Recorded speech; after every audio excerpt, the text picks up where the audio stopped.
And welcome back to Saturday Report. I am Rita Cosby, and now let's get a check for our other headlines with Amanda at the news desk. Amanda. Rita, the leaders responsible for Amazon's unionization campaign, the group saying they've heard from employees at 100 other company facilities, and they're trying to continue to unionize Amazon. Now, the president of the Amazon labor union saying they're going to do what they can to help other locations.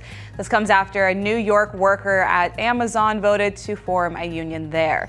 Meanwhile, the president of a Proud Boys chapter in North Carolina pleads guilty to conspiracy charges in connection with January 6th. 34-year-old Charles Donahoe now entering a plea agreement. Now, he's one of 6 other Proud Boy leaders arrested on conspiracy charges and the first to cooperate with the federal government. And Walgreens is limiting baby formula purchases as the company faces shortages due to supply chain issues. Customers will be limited to 3 infant and toddler formula purchases. Severe weather has also slowed delivery disruptions for distributors in the South. And in mid-March, almost 30% of top-selling baby formulas were out of stock. Those are some of your headlines. For breaking news, go to Newsmax.com. Rita? All right. Thank you so much, Amanda. We appreciate it. Well, Joe Biden has been quite a bit of a failure as president of the United States, and he is only 1 year into the job. And in his first year, he has managed to get the United States into what looks like crises after crises, from the Afghanistan withdrawal to the influx of illegal migrants that he's opened up the floodgates for, and now the bloody war between Russia and Ukraine. And the list goes on and on. But somehow he has a 41% approval rating. Other polls actually show him, though, in the 30s. And a lot of people are wondering, who are the 41% that actually approve? Boy, the numbers are all over the place, and regardless, he is not doing well. And joining me now is senior editor at hotair.com, Ed Morrissey. Ed, what do you make of the approval ratings? Because some put him at 41. There are some that are actually in the 30s. There are a number of people who say, what do you think? And 55% say they are overall disappointed, disapproving of it. How do you take these numbers? These are not good for a president who's only been on the job about a year. Indeed. And this is a guy who came in with some pretty strong numbers, especially on personal characteristics. And I think we should focus on that now, because the job approval numbers, if you're looking at Real Clear Politics, which does a great job of aggregating these polls, if you're looking at that, his numbers have been relatively stable now for a couple of months. The collapse began in Afghanistan. You had that exactly right. And it has just cascaded since then. But I think what's really interesting is this new Quinnipiac poll that came out earlier this week, which took a look not just at the job approval ratings on the various different issues and overall, but on Joe Biden's personal characteristics: honesty, leadership, and compassion. He's underwater in all 3. And this is a president who started his term just 15 months ago, being well above 50% in all 3 of those categories. Now he's underwater in all 3. You've had, I think it was in honesty, he had something like a 26-point collapse in the gap. I think in leadership qualities, it was a 31-point collapse in the gap. And what I'm talking about is between yes and no. Does he have good character? Is he honest? Does he care about people? Or the way that those questions are posed. And Quinnipiac is not a Democrat hostile poll. It is a slightly Democrat leaning poll. And so when you see that kind of collapse on personal characteristics, it's really different than somebody who is going through a bad spell in a presidency, but is overall still liked and respected. Joe Biden has lost ground in all of that. Yeah, it is. It is amazing. And just you can even see it at the press conferences, too. I mean, everybody's hammering him and saying, what about this? What about that? Didn't you fall short here? Let's bring in Benji Irby, political commentator, who joins us now, Ed, too, as well.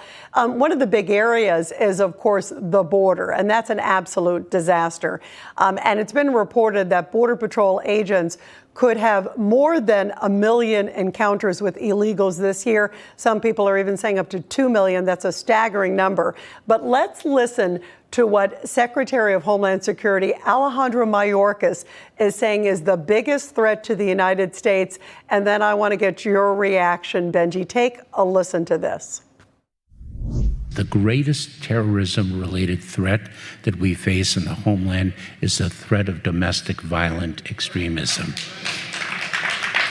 Individuals drawn to violence because of ideologies of hate or false narratives propagated on social media and other online platforms. And the most prominent threat is the threat of white supremacists. Benji, what is your reaction that that's what he's saying is the biggest threat to the homeland? I could think of a heck of a lot of other things than what he's talking about, domestic extremists. Well, I mean, for this, you just have to read the room. If you look at the room that he's in, he's at the National Action Network, which is the the organization of Al Sharpton. So, of course, he's going to go there, tell them what they want to hear. I mean, Al Sharpton, he is a race hustler. So the race hustlers always want to hear that the biggest problem is race. That's where they're going to get their money and their contributions from. And Al Sharpton and Jesse Jackson have been shaking down, companies in the country like this for years, all this race stuff. So that's not really a shock. I mean, it's really kind of sad looking at Joe Biden, although I'm no Biden fan. Obviously, I didn't vote for him. But seeing that, how far down the country is going and how bad his approval ratings are, it all comes from, two things. One of those being the border, something they refuse to deal with, and the other one being these gas prices. I mean, if he were to, put the U.S. back as energy independent, going back to making our own energy, we could stop the war in Russia. We could, because there would be no funding. Vladimir Putin would have no funding for his war.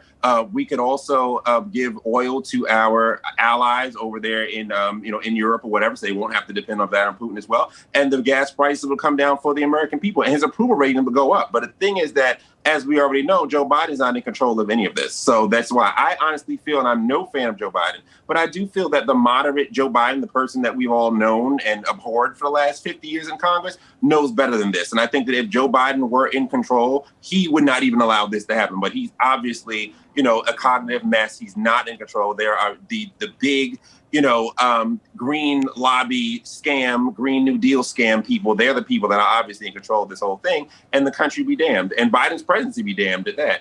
Well, and it has been a mess. And in fact, the other day at the White House, he was talking about Xi Jinping in the Himalayas. It's been all over the place. Guys, both of you, thank you very much.